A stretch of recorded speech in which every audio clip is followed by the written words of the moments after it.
ခံစားချက်ရှိတဲ့တင်သူတယောက်ပါ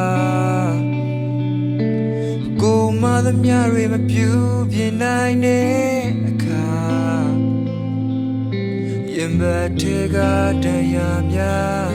အသွင်ပြောင်းပြီးဒီသချင်းလေးဖြစ်လာ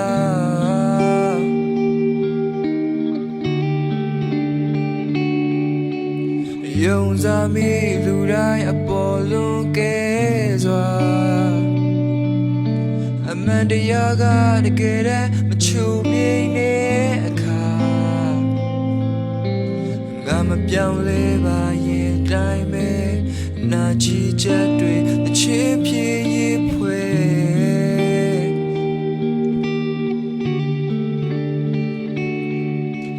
ငါနှလုံးသားတွေပဲကြွေနေလေခုံနိုင်ချင်းတွေဝေးဖွာသက်ဝင်ခဲ့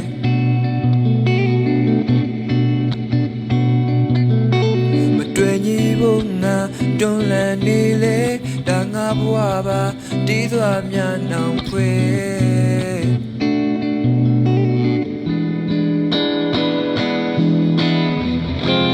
တန်စင်တွေကတော့လက်ဆက်အပြစ်မှလူကဆုံးဖြတ်တဲ့